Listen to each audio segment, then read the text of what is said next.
Hello guys, welcome back to our channel educational yard. तो आज मैं आपको क्लास 12th की फर्स्ट बुक जिसका नाम है फंडामेंटल्स ऑफ ह्यूमन ज्योग्राफी का चैप्टर 4 एक्सप्लेन करने आई हूँ। तो आइए शुरू करते हैं इसी के साथ आज की क्लास। लेकर गहरी सांस।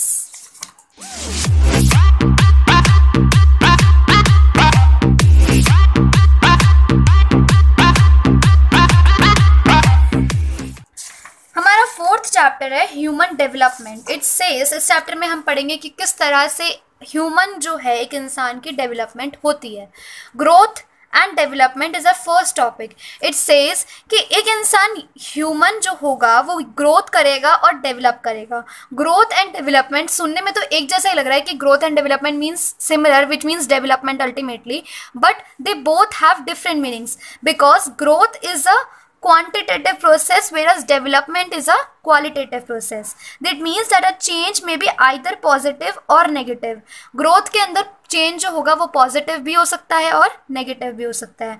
ग्रोथ सेज कि may be increase in height, weight and body shape, so it may be positive और it may be negative, but development can not be negative और development can also be positive only because अगर हमारी growth में increment होगा, हमारी height में, हमारी shape, body shape में, हमारे वेट में, और अल्टीमेटली हमारा माइंड भी डेवलप करेगा, हमारी mental, physical and intellectual, social and various other activities and various other thinking capacities of our body will increase and our mind will increase. This will leads to development. Development occurs when positive growth take place. जब भी positive growth होगी तब development होगा। Yet positive growth does not always leads to development. Positive growth हमेशा development नहीं करवाता। क्यों? Development occurs when there is a positive change in the quality. Development is a qualitative process and growth is the quantitative process. This is the main and major difference between these two. Now the next comes, what is human development? Here are two professors, Dr. Mehboob ul Haq and Professor Amartya Sen. Mehboob ul Haq says कि जब भी हमारी people choices and improve of their life, जब भी हमारी life के अंदर improvement आएगी, हमारा स्टैंडर्ड ऑफ लिविंग इंक्रीज होगा या हमारी चॉइसेस में इंक्रीज होगा, तब हमारा ह्यूमन डेवलपमेंट जो होगा वो सेटिस्फाई हो जाएगा।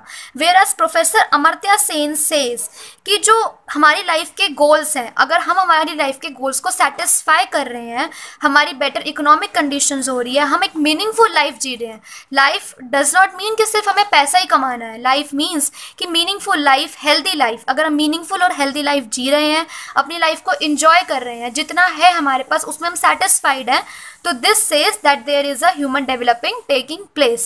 This is according to Professor Amartya Sen.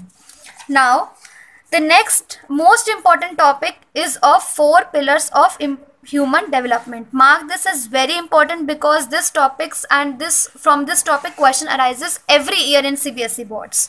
Now here are 4 parts: equity, sustainability, productivity and empowerment. Equity refers to making equal access to opportunities available to everybody.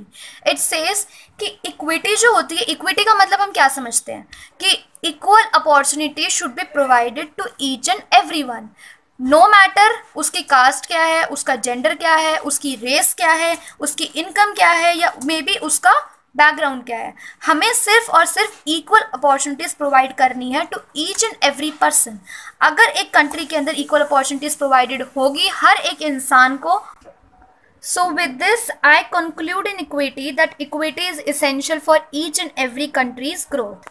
For example, अगर एक country की हम बात करें कि to find which group is among the most who find school dropouts belongs to, कि मतलब कौन से स्कूल से स्कूल ड्रॉप आउट्स ज़्यादा बिलोंग करते हैं, तो इसके अंदर अगर हम बात करेंगे तो SC, ST, OBC which were more economically backward groups we will be finding. In sustainability means continuity in the availability of opportunity. It means कि कंटिन्यू होनी चाहिए अपॉर्चुनिटीज़। ऐसा नहीं है कि एक जनरेशन जो है वो बहुत ही ज़्यादा रिसोर्सेज को सेटिस्फाई कर रही है, बहुत ही ज़्यादा रिसोर्सेज को यूज़ कर रही है, और आने वाली जनरेशन के लिए रिसोर्सेज की अवेलेबिलिटी ख़त्म हो जाए. सो इट सेज कि रिसोर्सेज जो हैं वो इस तरह से यूज़ होने चाहिए, environmentally, financially and human resources must be used keeping in mind the future, कि आने वाली जनरेशन को भी सेम रिसोर्सेज से सेटिस्फाई होना पड़ा और सेम ही रिसोर्सेज अवेलेबल उनके पास भी हो.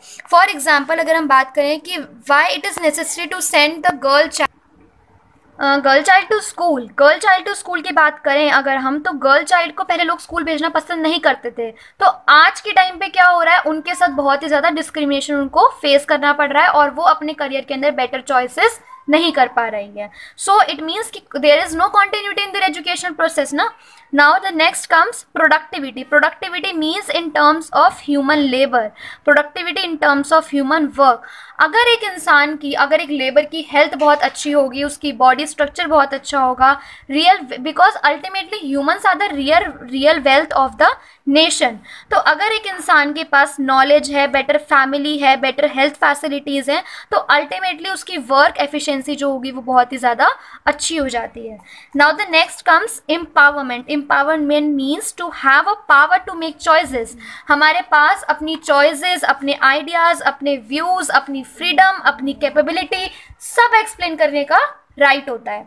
सो एम्पावरमेंट सेज कि equal opportunities, equal views, equal freedom should be provided to each and every person, no matter उसका कास्ट क्या है, नो मैटर उसका जेंडर क्या है, नो मैटर वो किस रेस से बिलोंग करता है.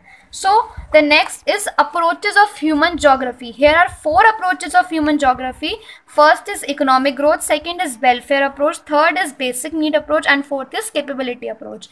Economic approach is the most important and it is the most oldest approach. Because oldest approach वो किस तरह से हुई, क्योंकि हम पहले भी यही मानते थे और आज भी हमारा मानने का यही तरीका है कि जिस कंट्री के अंदर, जिस कंट्री की पॉपुलेशन के पास पैसा ज़्यादा है, अल्टीमेटली वही उनकी ग्रोथ भी अच्छी है.